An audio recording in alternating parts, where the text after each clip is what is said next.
Bonjour et bienvenue dans cette vidéo dans l'intimité d'une œuvre qui va vous faire découvrir un des tableaux des collections du Musée des Beaux-Arts d'Orléans. Je suis Corentin Dury, conservateur du patrimoine chargé des collections anciennes à Orléans.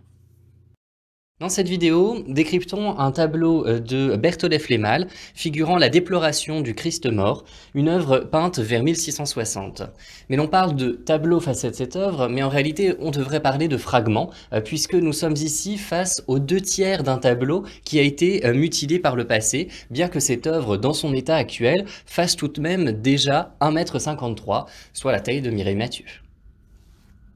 L'œuvre fut acquise par le Musée des Beaux-Arts d'Orléans en 1969 auprès de Henri Badrou, connu aujourd'hui en tant que donateur du musée de Rouen, et c'est une œuvre qui avait été acquise sur les conseils de Pierre Rosenberg, alors conservateur du musée du Louvre et futur directeur de cet établissement.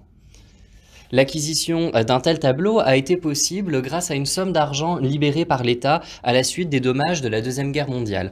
En effet, dans les musées, c'est ce que communément nous appelons les dommages de guerre. En effet, l'État a évalué, après la Deuxième Guerre mondiale, les destructions artistiques que chaque ville avait subies, et en conséquence et en fonction de l'importance des dégâts et des destructions de collections qu'une ville avait subies, une certaine somme d'argent a été allouée aux différents établissements culturels touchés, afin de pouvoir recomposer une partie de leur collection qu'elles avaient perdue. Alors à Orléans, les bombardements ont été particulièrement importants. Vous voyez ici une image générale de la ville d'Orléans. Vous apercevez la cathédrale Sainte-Croix avec l'ensemble de la ville détruite autour. Et surtout, vous voyez ce qui a rendu nécessaire ces dommages de guerre pour la ville d'Orléans et dans une quantité relativement importante, puisque le musée Paul Fourchet, le musée Jeanne d'Arc ont été détruits et l'hôtel Cabu a été également fortement touché. Bien qu'unanimement reconnue aujourd'hui comme une œuvre de Berthollet Flémal, en 1969, c'est comme une œuvre de Gérard Douffet, un autre artiste liégeois, que ce tableau rentre dans les collections du musée d'Orléans. Rappelons cependant que, à ce moment-là, le tableau ne ressemblait pas du tout à ce que nous voyons aujourd'hui. Il y avait certes l'encrassement habituel, quelques repeints, des éléments qui venaient appesantir finalement la touche, mais surtout, ce tableau avait été totalement modifié dans sa partie haute.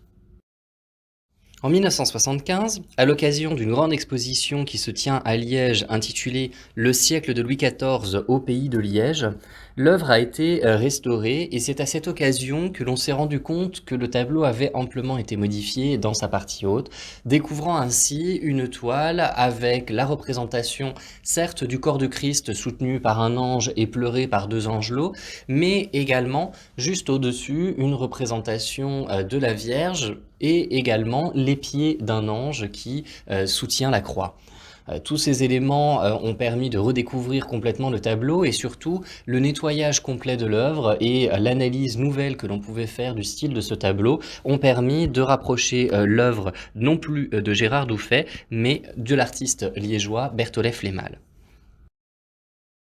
Berthollet Flémal est un artiste né en 1614 à Liège.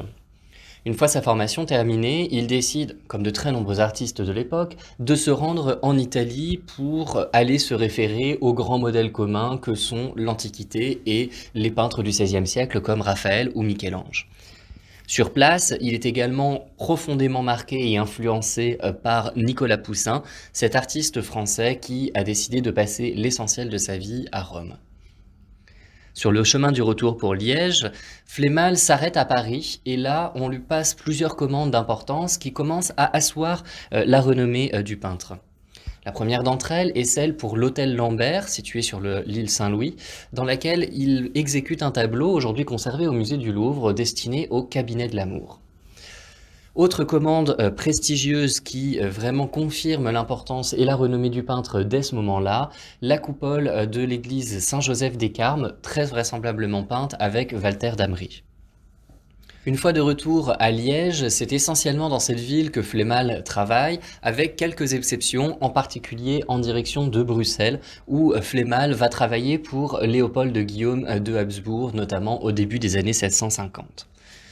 Le tableau du musée des Beaux-Arts d'Orléans est une des œuvres les plus prestigieuses et les plus importantes de cet artiste. Il fait d'ailleurs la couverture de la monographie dédiée au peintre, et l'auteur de cette monographie souligne à quel point ce tableau est très probablement le chef-d'œuvre du peintre. Chef-d'œuvre certes, mais n'oublions pas, chef-d'œuvre fragmentaire. Comment en savoir plus? Les historiens se sont posé la question et ont fini par retrouver deux copies exécutées avant que le tableau ne soit devenu un fragment. Vous voyez à gauche une copie aujourd'hui conservée à Huy entre Liège et Namur et qui a l'avantage d'être datée 1668, et une autre copie qui elle a l'avantage d'être particulièrement fidèle au tableau et qui elle est conservée dans les faubourgs d'Anvers à Hoboken.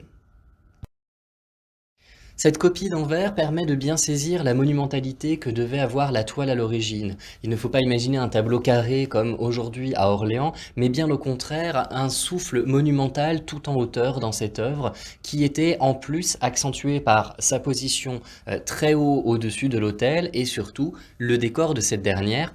Regardez l'exemple de Seraing, l'église Notre-Dame, un autel qui a été dessiné et mis en place sous la direction de Berthollet Flémal lui-même. Vous voyez par le jeu des colonnes et du couronnement que l'on a comme ça l'accompagnement plein et entier du souffle tout vertical qui se trouve dans le retable d'autel. Cette lecture du tableau est vraiment appuyée sur la structuration de l'œuvre en elle-même. Regardez comment, en partant en bas à droite de l'œuvre, en suivant le geste du premier angelot, le geste ensuite du corps du Christ, l'ange qui vient soutenir ce corps, le regard de ce dernier qui se tourne vers la Vierge ensuite qui elle-même porte son regard sur la croix, et ensuite cette croix qui nous permet de monter jusqu'à la partie supérieure du tableau. Toute la structure donc très serpentine fait circuler le regard et le guide du bas vers le haut du tableau. Alors bien sûr, ce tableau fragmentaire appelle les détournements et je ne peux que vous encourager à nous envoyer les photomontages que vous pourrez faire. Simplement, je me contente ici d'un photomontage plus simple avec la copie d'Anvers afin de vous donner une idée de ce qu'était le tableau à l'origine. Pourquoi avoir transformé un tableau aussi important en un fragment?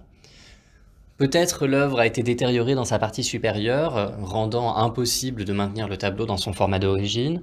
Peut-être, arrivé sur le marché de l'art, ce tableau était invendable en raison de ses trop grosses dimensions, et donc il a fallu réduire l'œuvre afin qu'elle soit plus facilement intégrable à un intérieur. Il est vrai qu'un tableau d'1,50 m de côté pour un carré est beaucoup plus facilement installable dans une pièce qu'un tableau tout en hauteur.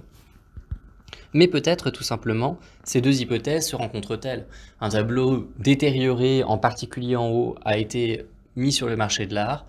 Le galeriste a décidé de réduire celui-ci afin de faire disparaître la partie endommagée et surtout de le rendre plus accessible en termes de format. Et c'est donc pour cela que l'œuvre est arrivée au musée d'Orléans dans un format carré, avec bien sûr la partie mutilée complètement maquillée, la Vierge et les pieds de l'ange ayant complètement disparu.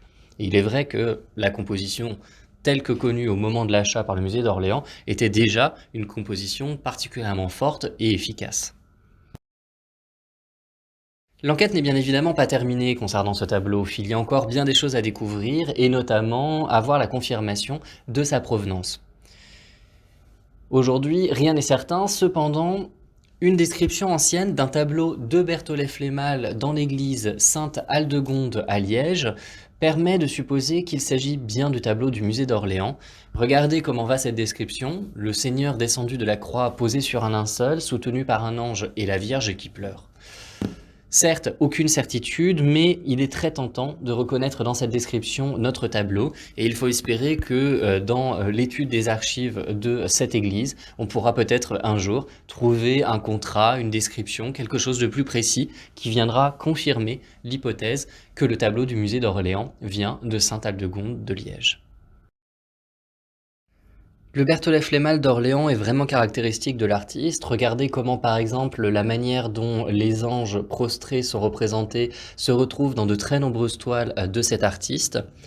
Qui plus est, il est possible également de rapprocher notre œuvre d'un tableau également de Berthollet Flémal conservé à Karlsruhe, et vous voyez bien sûr le même type d'équilibre entre les couleurs et le même soin accordé à la représentation de la draperie. Mais vraiment, là où se dégage le musée d'Orléans, c'est justement par un tableau qui atteint une virtuosité technique absolument hors du commun. La représentation des plumes sont extrêmement raffinées, mais surtout, regardez comment ce drapé est parfaitement structuré, avec des coups de pinceau très rapides, très empâtés, qui viennent capter la lumière, ou encore la bassine au premier plan, avec le reflet de l'éponge sur le métal poli, tout un ensemble de détails qui viennent apporter à la richesse de ce tableau qui, encore une fois, dans sa version complète, devait être monumental et avoir cette force et ce souffle qui attirait le regard du bas vers le haut. Un chef-d'œuvre donc à redécouvrir dans les salles nordiques du musée d'Orléans, qui font partie des plus belles collections de peintures justement du Nord parmi les musées français.